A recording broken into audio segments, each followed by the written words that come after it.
Olá, bom dia a todos. Quem já está aí, vamos ver.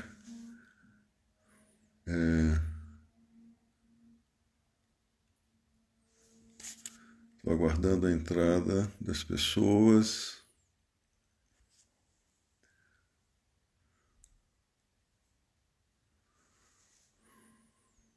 Estou vendo aqui algumas pessoas conhecidas.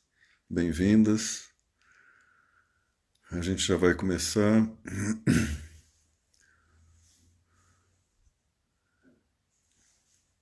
Estamos praticamente prontos.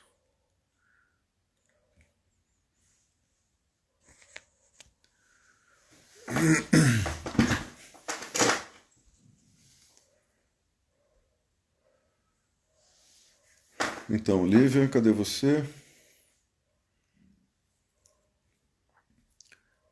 Oi, oi.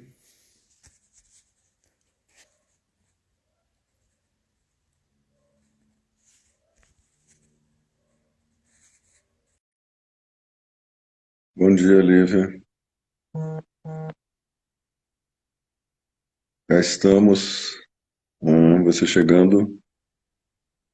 Bom dia, Ricardo. Agora sim. E então, bom dia. Tudo bem? Tudo bem? E aí? Bom dia a todos. É, podemos começar? Podemos? Ok. O pessoal está chegando, maravilha. Tem bastante gente entrando, né? Então, o nosso tema hoje é trauma, resiliência, autorregulação, né? E prevenção e terapia. É claro que nesse momento de tanto estresse que todo mundo está passando, né? Confinamento, gente presa dentro de casa, algumas pessoas se deprimindo, outras ficando ansiosas, né? Outras negando que tem algum perigo, né? Isso gera muito estresse e estresse é o nosso tema, né? O psicólogo trabalha com isso, né? Então, nós resolvemos dar essa palestra, essa live, para que algumas pessoas possam se orientar, né? Tem também os profissionais de saúde, né? O pessoal que está na linha de frente, né? Os médicos, os enfermeiros. Esse pessoal está sob um nível de estresse altíssimo, né? E, Sim. com certeza, olha, as estatísticas mostram que cerca de 25% das pessoas envolvidas em um evento traumático, né? Um acidente, um assalto, alguma coisa assim, tendem a desenvolver sintomas de transtorno de estresse pós-traumático, né? Dessas, algumas vão se curar espontaneamente e outras vão ficar presas nesse ciclo, que é o chamado ciclo da retraumatização, né? E é nisso que os terapeutas que trabalham com trauma se preocupam, né? Em evitar que o ciclo da retraumatização se perpetue, porque isso vai gerar muito desconforto, né? As pessoas pensam que o maior dano dessa pandemia vai ser causado na economia. Isso é um problema, né? Eu já vi um economista Uhum. amigo meu aí, ele também está preocupado com isso, é o Newton, né? Tem muitos danos à economia, mas o dano maior vai ser causado às pessoas, né? As pessoas vão desenvolver sintomas de estresse pós-traumático e muitas podem não conseguir sair disso, né?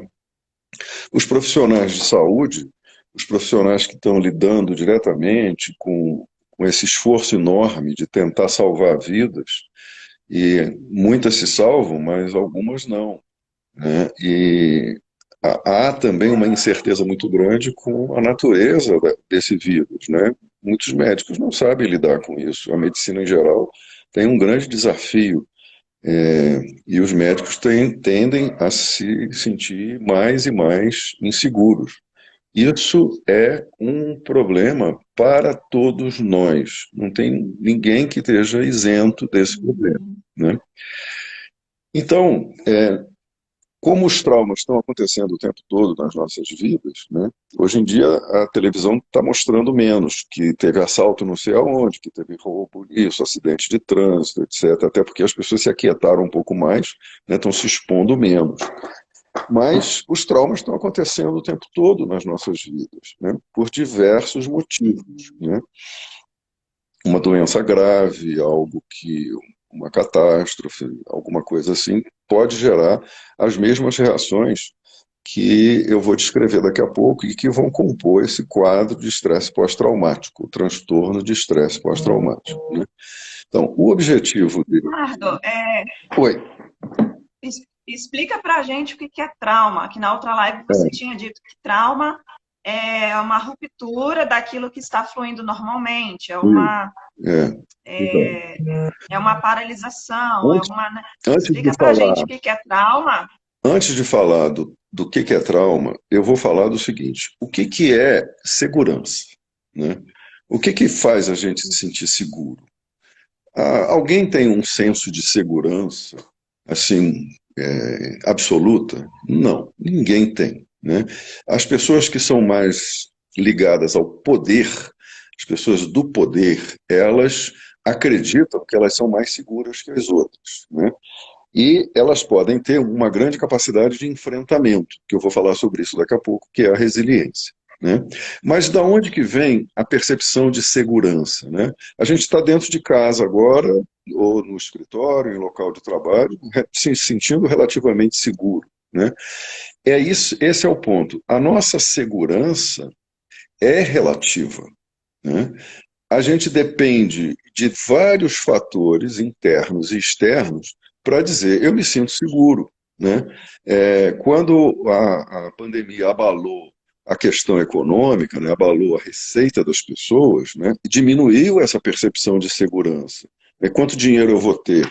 Eu vou ter salário? Né? Eu vou ter esse vírus e eu vou morrer? Eu vou ter que ir para um hospital e não vai ter respirador, como é que vai ser, né? Quando é que vai ter remédio? Tudo isso abala o nosso senso de segurança, né? A nossa percepção de segurança tem a ver com uma sensação de invulnerabilidade, né? Se a gente pega o carro dentro de casa e vai, por exemplo, para um aeroporto, se vai para uma outra cidade, a gente só consegue fazer isso com tranquilidade porque a gente tem uma percepção de invulnerabilidade, né? Não, tá tudo bem, vamos lá. Podemos pegar a estrada, podemos sair, podemos pegar o avião, né? E essa invulnerabilidade é, na verdade, algo relativo, né? Essa invulnerabilidade depende de uma certa previsibilidade, né? Eu viajo de Brasília para o Rio de Janeiro, então eu tenho que confiar em tudo, tudo, que nada está nas minhas mãos. Por isso que muita gente tem pânico em avião, né? Porque você está numa situação onde você tem que confiar, né? Você tem que confiar nos outros. Você tem que confiar no piloto, tem que confiar na companhia aérea, tem que confiar no motor do avião.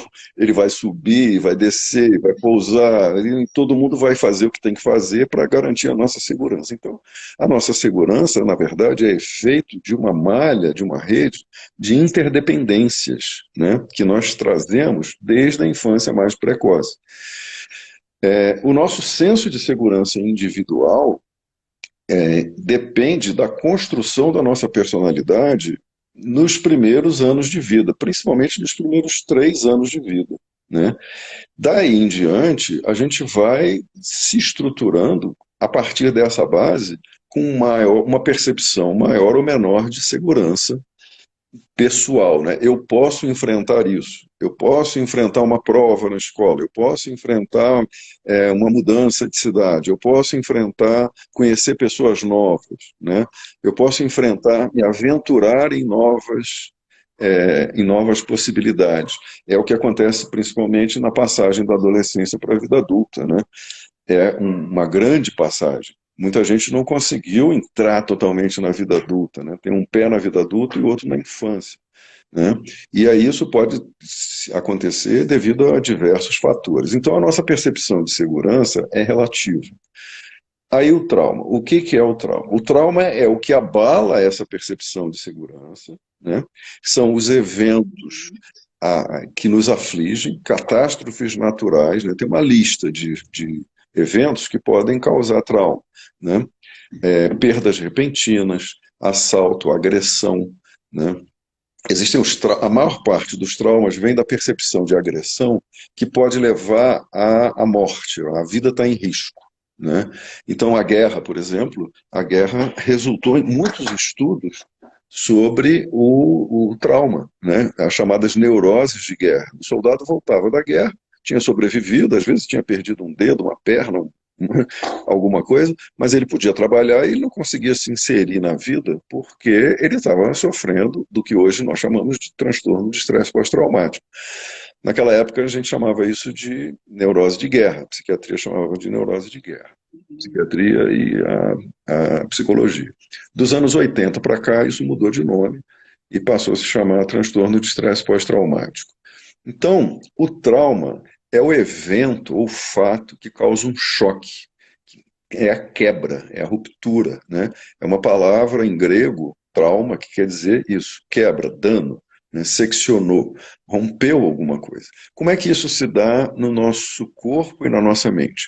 É a perda dessa percepção de segurança, de invulnerabilidade, né, que é abalada por um fato, por um evento, né? Às vezes, a pessoa que carrega memórias traumáticas não resolvidas, ela fica reagindo a imagens ou pensamentos que são semblantes do trauma, né? E que, por exemplo, tem pessoas que dizem assim, dever dinheiro nunca, jamais, né? Aí a pessoa tem uma obsessão por pagar as contas em dia. E quando a gente vai analisar isso, ela tem medo, ela reage à possibilidade de se endividar como se tivesse alguém apontando uma arma na cabeça dela, né? Aí quando a gente investiga o que está por trás disso, né, teve lá uma falência na família, teve lá um pai que fracassou, uma mãe, um problema qualquer, que foi traumático na vida dessa pessoa. Então essa pessoa está respondendo a um fato traumático, que é um evento traumático que está dentro dela, que hoje é uma memória, mas ela continua reagindo de uma forma muito intensa, né? Os outros eventos são os abusos, né? Abuso verbal, abuso físico, né? Abuso sexual, seja na infância, na adolescência ou na vida adulta. Tudo isso tem um impacto traumático, né? Ter sofrido abusos, né? Ter sofrido bullying, a gente na live de ontem falou sobre bullying, né? Ter passado por isso tem um efeito traumático, porque a pessoa pode ou não ter a capacidade de superar essa percepção de ameaça, né? Aí entra a outra parte importante da fala de hoje, que é a resiliência, né?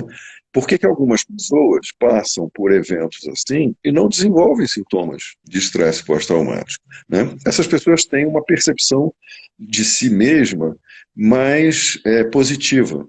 Elas tendem a obter êxito naquilo que elas empreendem.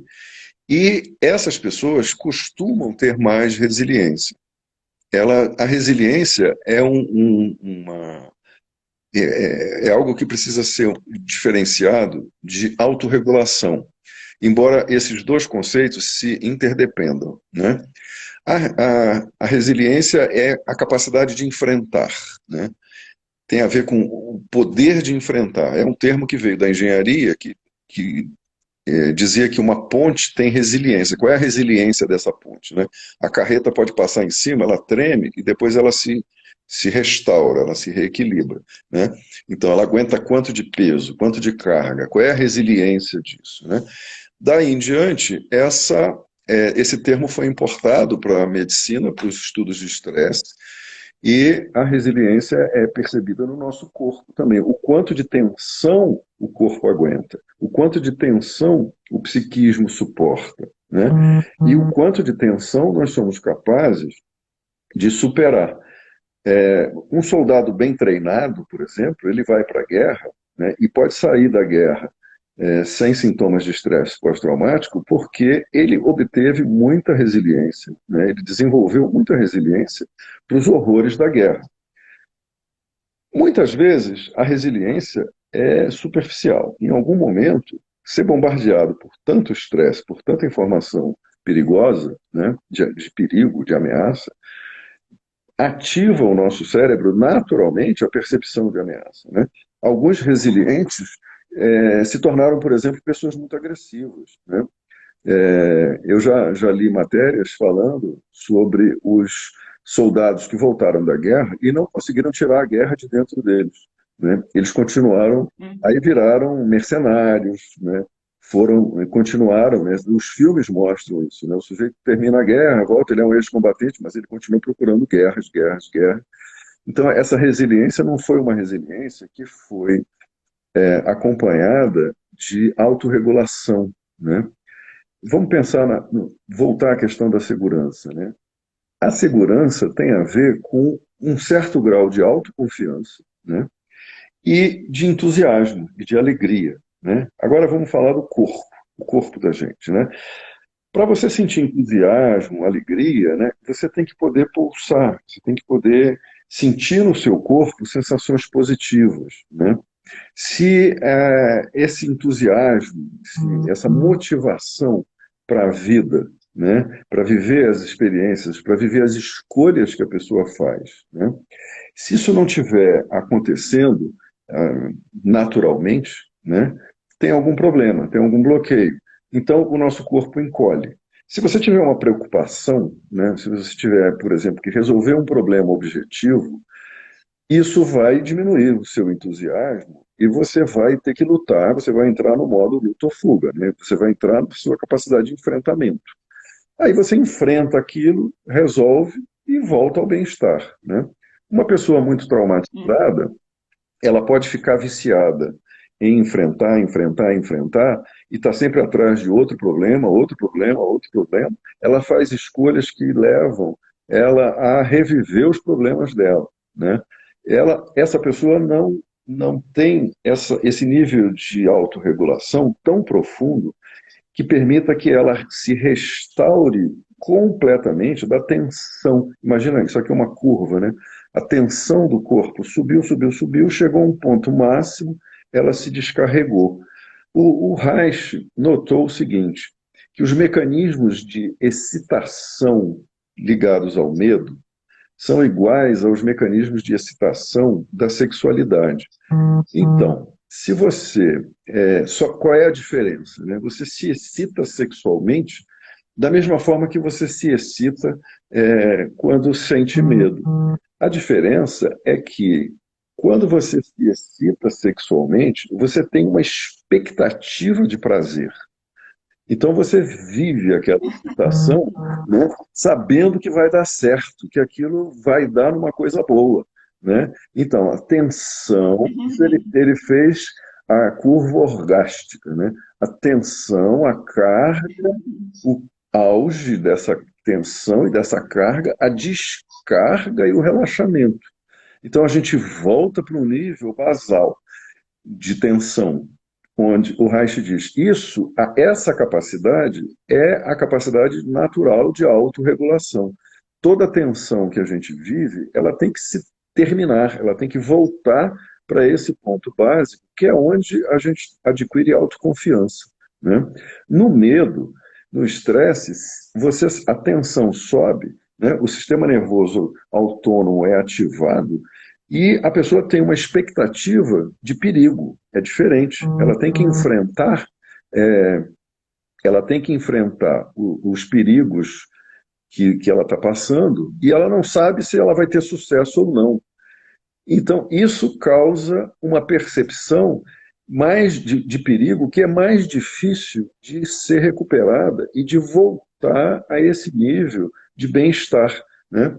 Muitas vezes os problemas se resolvem, a pessoa resolve o problema, mas ela continua tensa, ela continua ansiosa. Então, essa curva seria mais ou menos assim: ela subiu, chegou a um ponto, descarregou um pouquinho e ficou na tensão. Sobe de novo. Daqui a pouco sobe de novo, volta, entende? É uma curva que não se conclui. Então, em terapia corporal, a gente vê muito isso. A gente tem que ajudar a pessoa a subir, descer, fazer com que essa energia desça para uma descarga completa o suficiente para que ela sinta que, de novo, ela restabeleceu a pulsação energética e a percepção de bem-estar.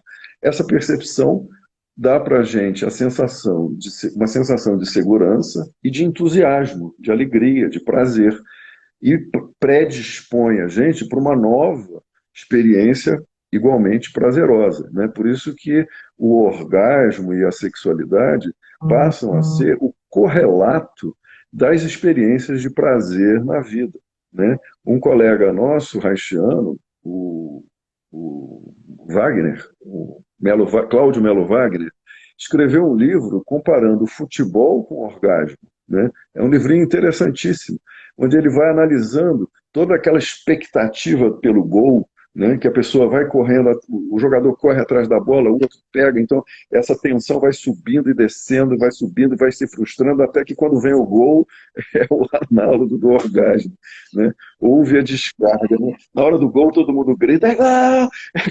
Isso é um análogo da experiência, da expressão sexual, né? Tem gente que consegue ter os dois prazeres, né? E tem gente que só consegue ter um deles, não consegue ter os dois, né? Você quer falar alguma coisa, Lívia?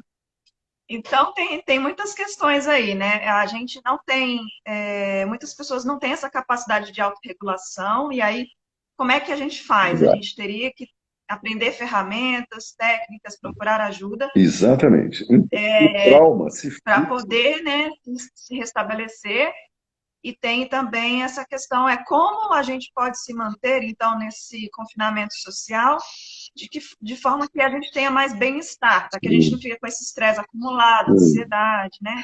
Antes de falar E ser afetado.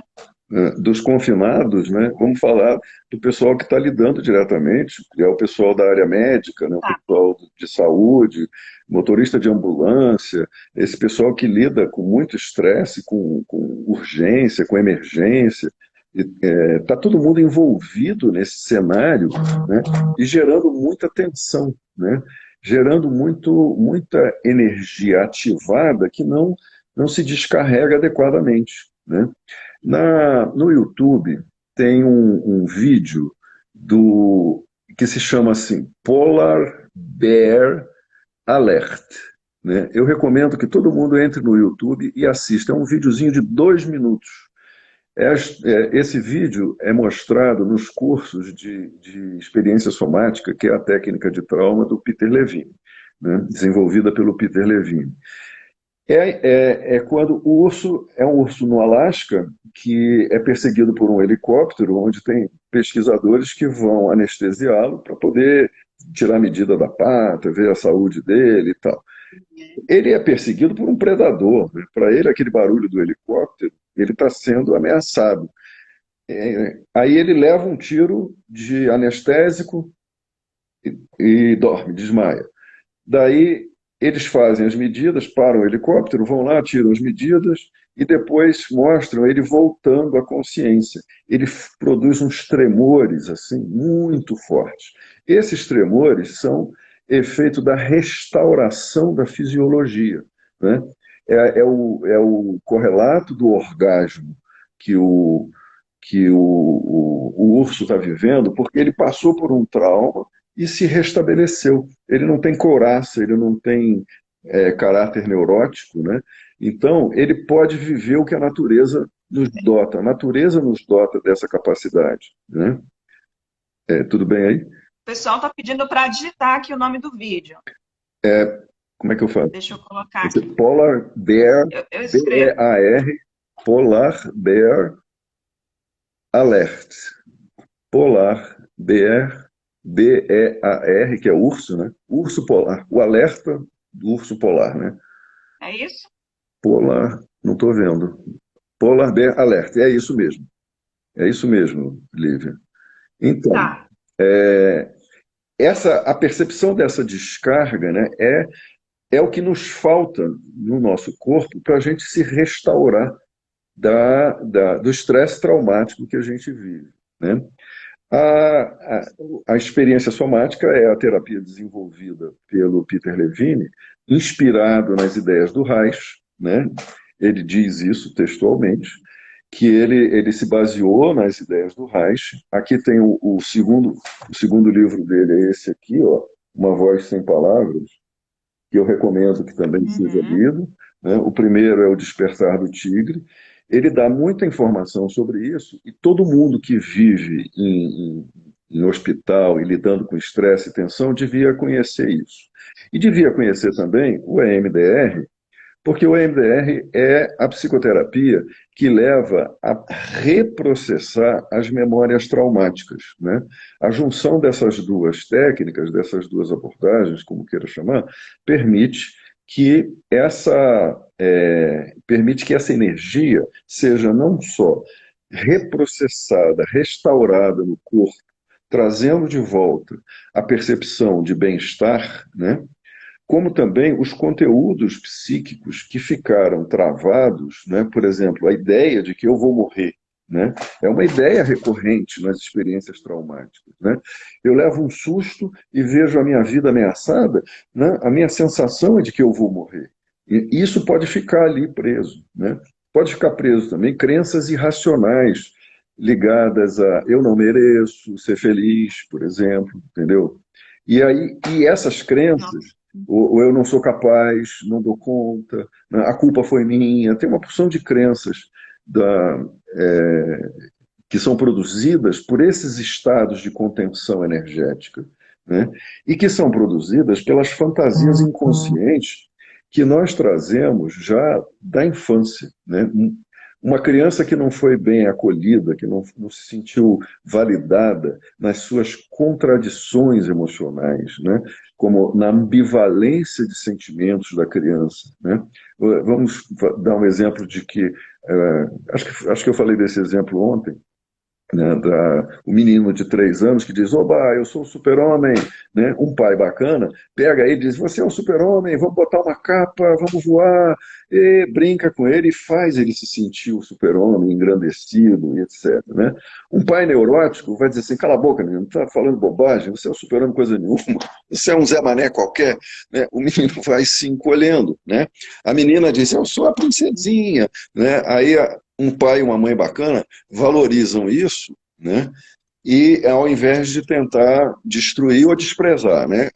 A gente tem duas atitudes graves que afetam muito as crianças e nos afetam também na vida adulta: agressão e negligência, né?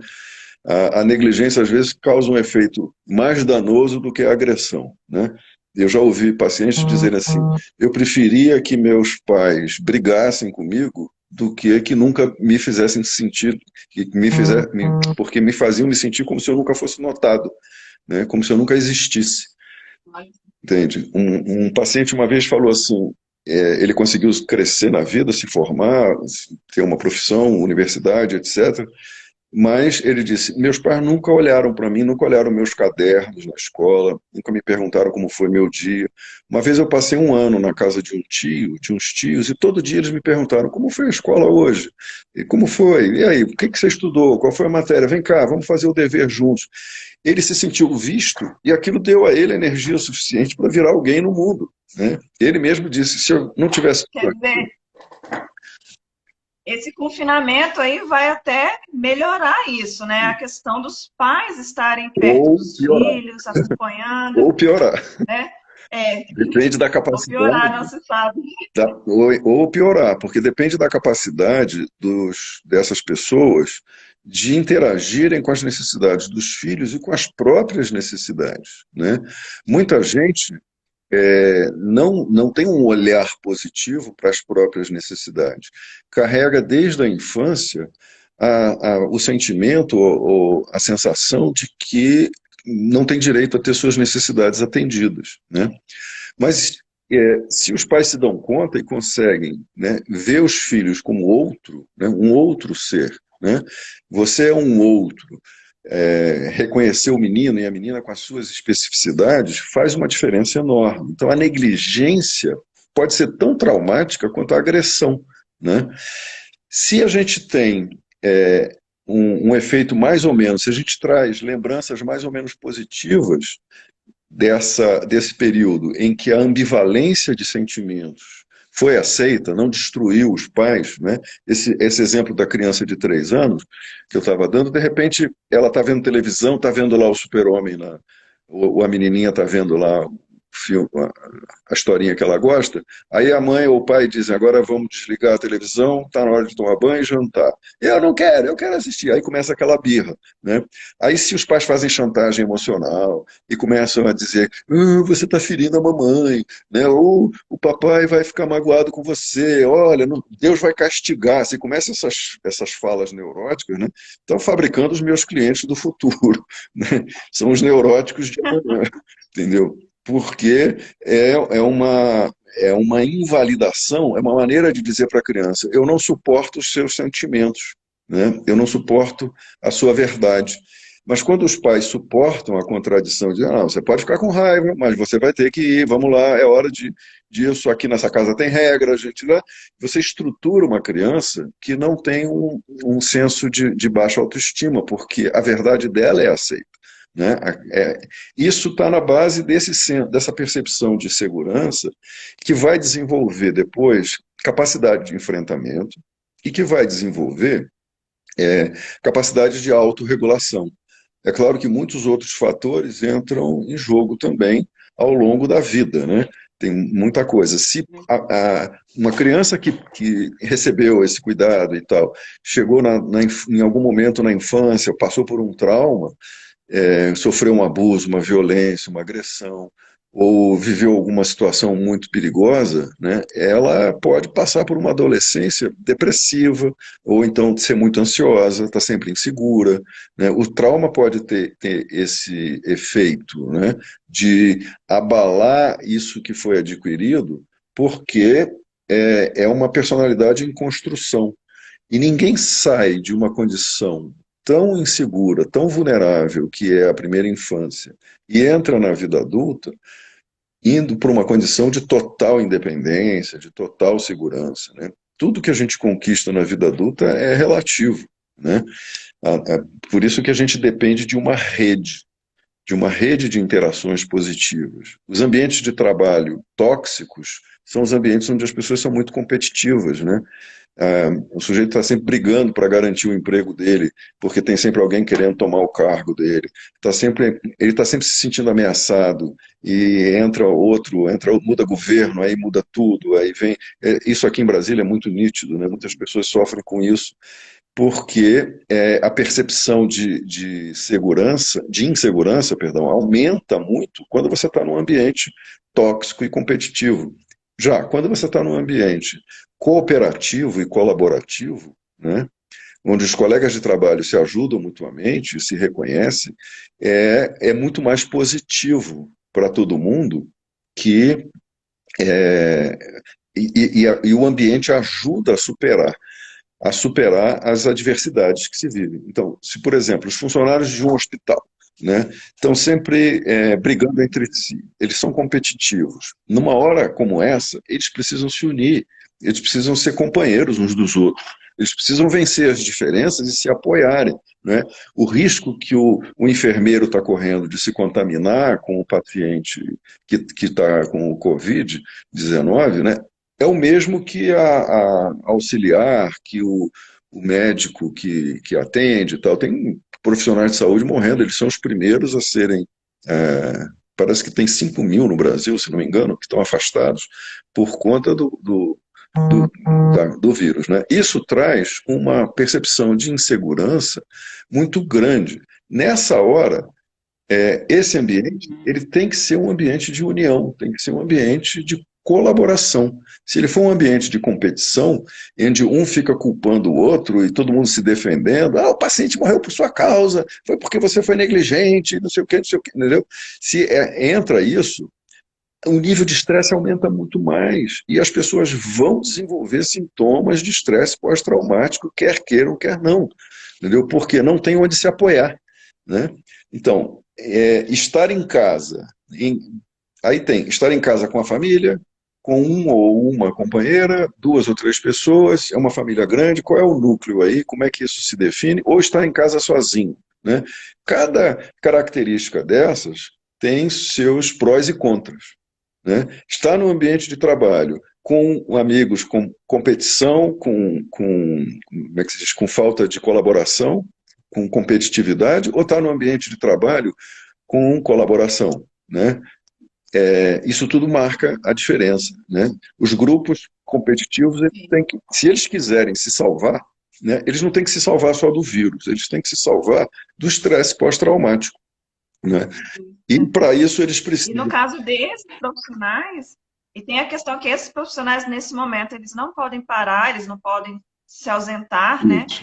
Eles Uhum. estão no campo de batalha, então eles vão levar um tempo até eles poderem cuidar deles mesmos, Isso. né? Então, você vai levar um tempo É, até tudo isso acabar, eles e eles vão estar com esse acúmulo de estresse, né? Quais são os sintomas desse estresse? Você vai falar? Vou falar. As pessoas começam, se sentem tensas o tempo todo, né? Alguns se dissociam do corpo. Alguns não. Você pergunta o que você sente no corpo? Não sinto nada, está tudo ótimo, entendeu? Cadê a seringa? Eu tenho que dar uma injeção no paciente, entendeu? A pessoa não tem conexão com o corpo, ela não tem conexão com pulsação e fluxo de energia. Isso é uma defesa dissociativa que é muito comum, né? E que muitas pessoas que são diagnosticadas como tendo boa resiliência, boa capacidade de enfrentamento, elas têm também uma boa capacidade de se dissociar, né? Elas se dissociam para operar naquilo, né?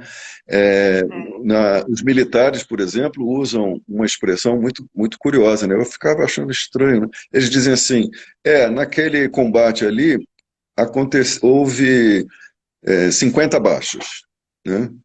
50 baixas? Como assim? O que quer dizer 50 baixas? Isso é uma maneira de dizer assim, nós matamos 50 pessoas. Mas você não diz, eu matei tantas pessoas, nós matamos 50 pessoas, ou 50 pessoas do nosso lado morreram. 50 baixas, né? É uma maneira de amenizar uma percepção. Isso é uma defesa dissociativa, né? Não, acontece que Sim. 50 pessoas morreram ali, né? Como é que foi isso? Como isso foi sentido? Essas pessoas que se dissociam, quando elas fazem contato com algum mal-estar, com o efeito emocional do que elas viveram, né, elas tendem a uma inundação, né? Elas tendem a uma inundação emocional muito desorganizadora. Então, elas ficam ansiosas, tensas, nervosas, ou tendem a fugir loucamente de qualquer coisa que possa disparar isso. Tá? Então, eu estou falando dos dissociados, né, que não percebem o próprio corpo e vão. Mas essas pessoas acabam sendo vencidas, por exemplo, pelo cansaço, pelas dores no corpo, né, pela, pela falta de energia que isso vai trazer, né, pela falta de entusiasmo. Né. Isso é uma adaptação precária, né, é uma adaptação ineficiente. Né. Nesse livro aqui, Resiliência, escrito por Olha, legal. uma psicóloga brasileira, Sandra Cabral, que é uma amiga pessoal minha, e o Boris Cyrulnik, que é um psicólogo francês. Então, nesse livro eles mostram muito a diferença entre a adaptabilidade, né, e a adaptação. Então, uma pessoa se adaptou a uma situação traumática, podendo suportar aquilo, e ela vai em frente, né? A adaptabilidade pressupõe que a pessoa tenha desenvolvido resiliência o bastante para recuperar a ligação com a vida, que vai se expressar através da arte, através de outras manifestações, do convívio, né, dos grupos de apoio, onde se possa falar disso. Né? Se essas pessoas não tiverem um lugar para falar do que elas estão sentindo, né? Se elas tiverem que guardar tudo no saco do não dito, sabe? Aquela mochila do não dito que um monte de gente carrega, né? Às vezes chega um paciente no consultório, eu vejo que ele está carregando uma mochila enorme, cheia de coisas não ditas, segredos, coisas, né? E aí a gente tem que abrir aquela. Aqui, assim, né? Tem a ver com o Aqui. bloqueio cervical, de garganta, de nuca, etc. Né? Então, se as pessoas não ficam guardando isso, né, e falam e interagem com uma base de apoio, elas têm mais chance de diminuir a tensão que elas vivem, né? Mas os julgamentos, nós estamos numa sociedade extremamente crítica, né?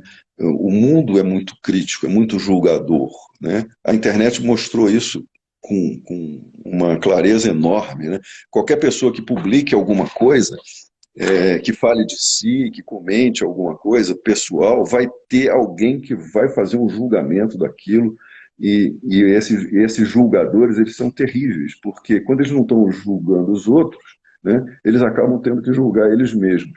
Então, esse veneno que vai para fora É. também vai para dentro, né? Então, Ó, a Mandy falou aqui, o que não é dito vai se manifestando em doenças, né? Que são as doenças psicossomáticas, né? exatamente, os segredos, as coisas não ditas, os guardados, né, compõem o que Freud chamou de nosso inconsciente, né? E esse inconsciente tem energia. E essa energia se manifesta no nosso corpo e ela vai se transformando, né? As doenças psicossomáticas são transformações dessa energia, né, que se expressam no corpo de diversas formas. Você falou uma coisa que eu não queria perder, que é o seguinte: essas pessoas, depois que isso passar, vão poder, então, fazer alguma coisa por elas. Tem algo que a gente precisa olhar isso. Esse algo a fazer tem que ser agora, não existe depois, né? As pessoas, se elas estão enfrentando tudo, se elas estão enfrentando tudo com muita garra, com muita energia, elas têm que também parar e se aquietar e deixar seu corpo se regular. Se houver uma resposta como aquela do urso, que quem não viu vai ver, né, do Polar Bear Alert lá dos tremores, né, essa descarga dessa energia, a pessoa vai se restaurar, porque ela simplesmente recupera a consciência corporal, né? E através dessa consciência corporal, ela restaura o seu sistema energético e ela vai ter pouca chance de desenvolver sintoma de estresse pós-traumático, né? Mas se a pessoa ficar guardando, contendo, segurando, né, cada um tem que olhar para si e ver e reconhecer qual é o seu padrão, né? Se o seu padrão é retentivo, é guardar para si, é não contar, não confiar em ninguém, é o padrão desconfiado, inseguro, né? Se eu disser o que eu estou sentindo, vão me julgar, vão me interpretar, vão me criticar. Então, eu tenho que guardar para mim, né? Eu tenho que esconder, eu não posso passar vergonha, né? O tema da nossa fala passada e de muitas outras, né? A vergonha inibe a pessoa de se expressar, essa pessoa é fadada a ter sintomas graves depois. Ela pode ficar deprimida, ansiosa, tendo pânicos, pesadelos, que são outros sintomas que aparecem, né? Falta de entusiasmo pela vida, dificuldade de concentração, dificuldade de memória, né? Perda de vínculos importantes, irritabilidade, a pessoa fica explosiva, impaciente, né? Tudo isso são sintomas de estresse pós-traumático, né?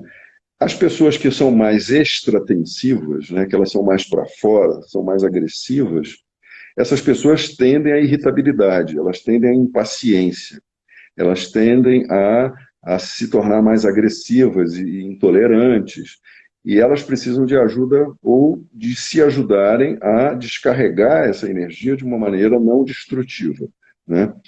O grande perigo é que o trauma, o estresse traumático, ativa a tendência à destrutividade. Tem gente que começa a criar guerras fora. As guerras fora são guerras de acusações, de ataques, e a culpa é do outro, né? Tem sempre um outro para ser o culpado, e a pessoa não sossega enquanto ela não enfiar o dedo na cara de alguém e disser isso está acontecendo por sua causa, etc, etc, né? E tem pessoas que acabam destruindo a si mesmas, né? Esses dois extremos de agressão e contenção, né, muito forte, que é onde a pessoa silencia o que ela sente e se ataca, se agride, né, se agride terrivelmente, são extremos que estão na base de muitas patologias, que depois vão se transformar em depressão, vão se transformar em ansiedade constante, em irritabilidade, né? E algumas pessoas saem dessas situações com desejo de matar, né? Eu já tive pacientes Nossa, tive pacientes que me procuraram por isso. Olha, eu vim pedir ajuda porque eu quero matar alguém. Por favor, me ajude. Entendeu? quer, quer fazer alguma É. coisa, né? Então, antes de ir para a delegacia, me entregar e pedir para me prenderem, eu quero que um psicólogo me ajude a superar o desejo de matar. Por quê? Essa pessoa não inventou isso do nada, não é porque ela seja uma assassina em potencial, ela acaba se tornando. Mas é porque o desenho do nosso cérebro que a gente traz para sobreviver na floresta, né, é esse, né? É matar ou morrer. Na guerra é isso, né? Então, a gente tem essa propensão a matar ou morrer, né? Eu vou fazer uma observação aqui um pouco fora do nosso tema, mas que Uhum. esclarece algumas coisas, né?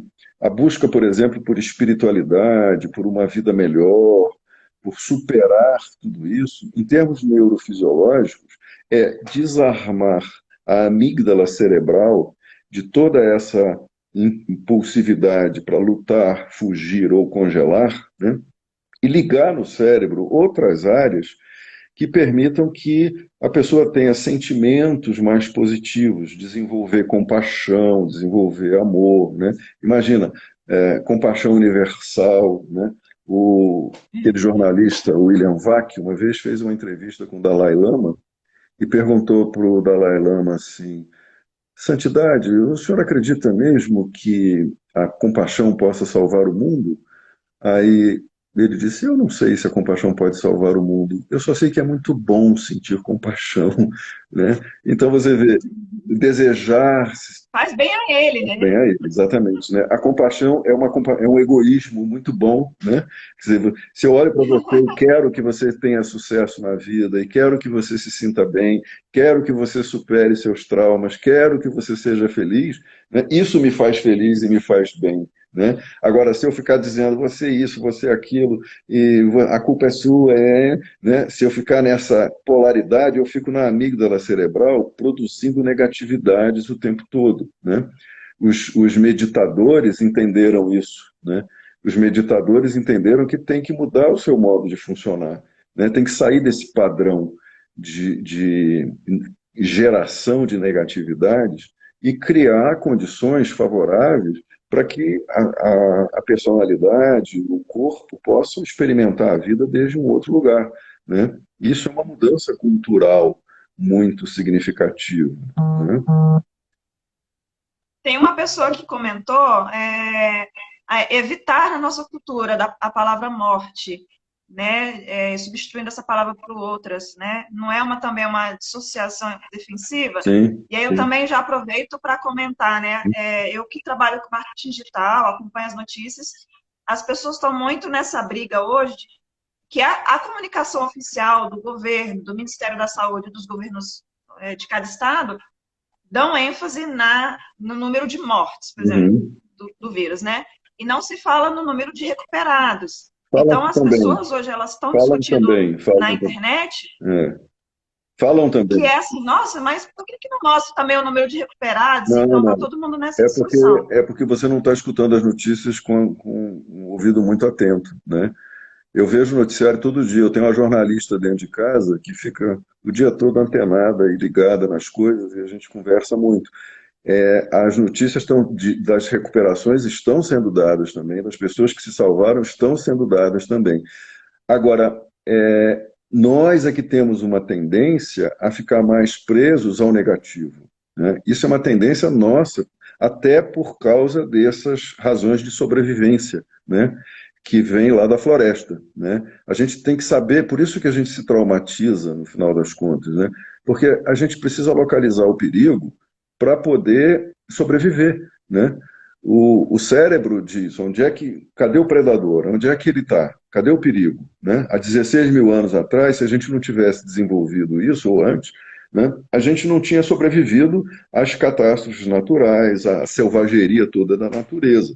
Né? Só que a gente também é dotado da capacidade de olhar positivamente para as coisas, que é a resiliência, a autorregulação e a capacidade de superação, né? Superar o passado. isso é um mecanismo psicológico também, né? A gente tem que poder recuperar uma perspectiva de futuro positiva, né? Enquanto a pessoa está olhando só para o negativo, ela está olhando pelo olhar do trauma, está olhando pelo olhar do cérebro que quer manter a Sim. sobrevivência. Olha, tem um estudo que os psicólogos de propaganda fizeram que mostra o seguinte: se você vai numa loja, por exemplo, aí você se sente maltratada pelo vendedor ou pela vendedora, né? Você tende a sair dessa loja e comentar isso pelo menos 14 vezes. Né? Você vai falar com uma amiga, você vai botar no Instagram, você vai botar no Facebook, aquela loja ali, as pessoas são grosseiras, tratam a gente mal, olha o que aconteceu comigo, tadadá.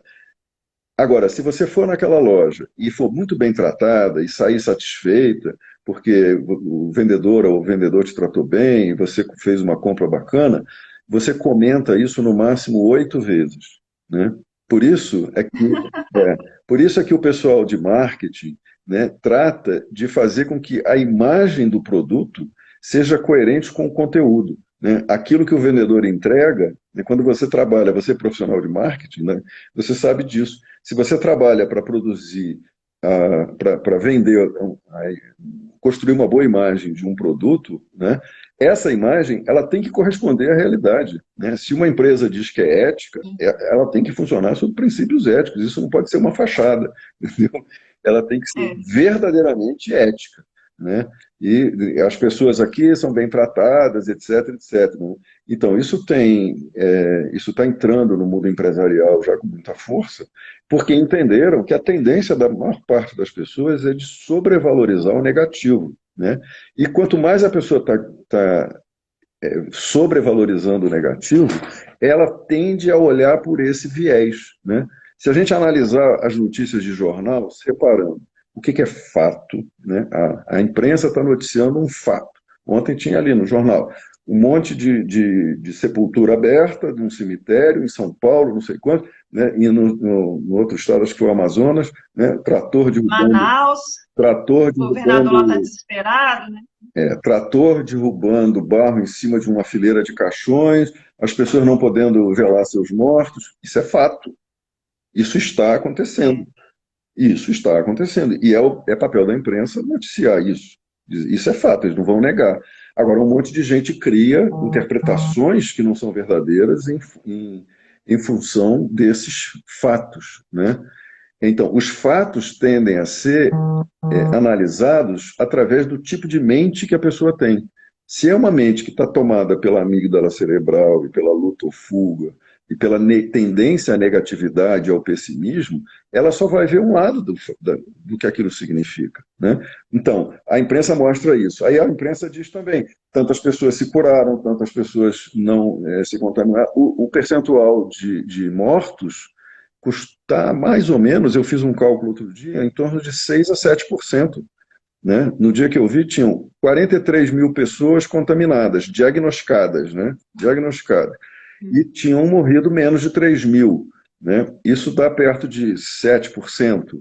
Né? Então, dos que vão se contaminar, esse número vai subir. Isso é fato. Isso é fato. Pelo menos 7% vão morrer. Isso é fato. Né? Então, a gente olha para o fato, mas também tem de 7%, a gente tem 93% que não morreram, que se salvaram. Né? Então, isso também é fato. Né? Então, a gente tem que interpretar os fatos da forma mais objetiva possível e identificar o que a nossa mente está criando em torno disso. Né?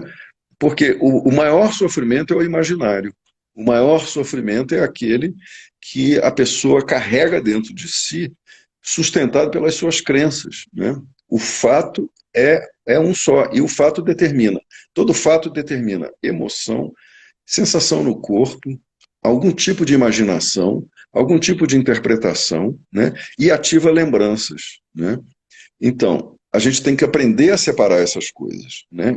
Se a gente não analisa notícia desde esse viés, né, a gente vai sempre seguir a tendência ou a indução. Né?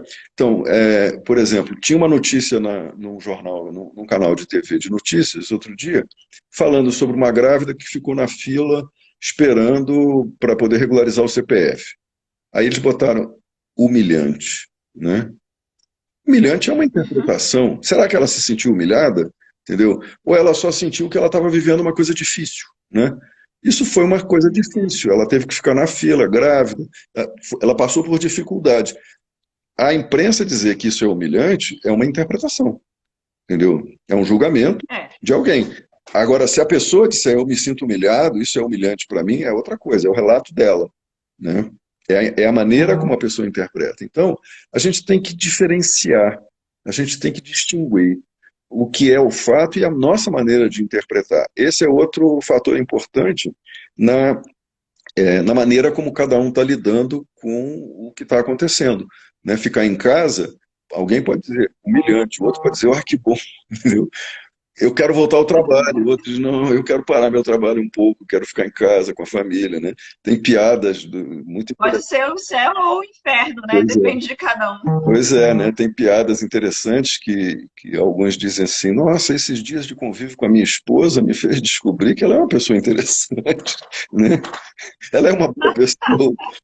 Estou conversando com meu irmão, Que bom, né? Ele descobri não que vai ele é ter uma boa. divórcio nessa casa aí. É, pois é, porque, mas em outras vai, né? Porque a negatividade apareceu. Porque, na verdade, o nosso funcionamento tende à ambivalência, né? Bom, então, eu queria falar só mais uma coisinha importante, que com relação a ativar a resiliência, né? As pessoas têm que prestar muita atenção à maneira como elas estão respirando, né? A respiração é a base da nossa troca com o mundo, né? Inspirar, expirar, né? Você põe para dentro uma energia nova e você põe para fora uma energia ruim. Oxigênio e gás carbônico, né? É, isso ajuda a distensionar o corpo. Geralmente, quando uma pessoa está muito tensa, ela está respirando presa. A respiração está curta, né? A resiliência, do ponto de vista neurofisiológico, depende do desbloqueio da respiração, né? É muito importante que se respire bem. Então, em vez de esperar que essa pandemia toda passe para eu poder fazer uma terapia e me recuperar, não, você pode talvez precisar de uma terapia depois, mas agora você precisa respirar melhor, você precisa fazer contato com seus sentimentos, você precisa de pedir interlocutores que escutem, evitem os julgadores, né? Se você estiver tenso e precisar falar com alguém, pense, essa pessoa é uma pessoa acolhedora, é uma pessoa empática. Se eu disser que estou com raiva do meu chefe, e ele vai. Peraí, que entrou uma ligação aqui, eu estava desativando. Se eu quiser dizer para o meu amigo que estou com raiva do meu chefe, ele vai me dedurar, entendeu? Ou ele vai me dizer que eu não posso, ele vai me julgar, né? Então, quando a pessoa estiver lidando com ela mesma, cuidando dela mesma, né? Ela tem que prestar atenção à respiração, tem que prestar atenção às sensações no corpo, à necessidade de parar e descansar. Né? Esse pessoal que fica aí dentro de enfermaria, o tempo todo eles têm que ter um tempo para eles. Eles têm que parar a cada 2 horas, 1 hora e meia ou duas, a gente precisa parar uns 15 minutos e ficar quieto, ficar em silêncio. Né? Ir para dentro e descansar. Quando a pessoa está muito tensa, ela não consegue. Em 2 minutos, ela relaxou um pouquinho e já começa. Vou falar, vou ligar para fulano, vou olhar o Facebook, vou não sei o quê, entendeu? Mas é preciso aprofundar essa capacidade de olhar para dentro e se aquietar. Né? Eu vou ensinar um exercício que é extremamente poderoso. Se você fizer, todo mundo que faça isso, dentro desses princípios, Tá. vai se sentir melhor. Né? O exercício para na frente de uma janela, ou se você puder ir ao ar livre, melhor ainda, né? E observa o espaço entre as coisas. Observa o vazio que há entre os objetos que estão no nosso campo visual. Né? Se você estiver num parque, por exemplo, você vai ter árvores, um cachorrinho passando, gente correndo, andando, gente de bicicleta, o céu, as árvores balançando, isso são objetos. né? E tem um espaço vazio entre eles, né? Leva mais ou menos uma semana para uma pessoa começar a perceber uma mudança de sensações fantástica. Quem experimentar isso, Mesmo? quem experimentar isso tem que ficar de 1 a 2 semanas praticando, treinando. Não é uma coisa que você faz uma vez e diz assim, ah, chega. E eu acho que vai acabar o nosso tempo, hein? Tá. Tá avisando aqui. Algumas pessoas estão perguntando sobre a live, É, que ela vai ficar disponível 24 horas no Instagram e a gente vai subir ela completa para o YouTube da Somática, tá? A gente posta também aí no feed. isso. Muito bem, pessoal, muito obrigado, foi um prazer. E eu não sabia que a gente ia ter esse corte.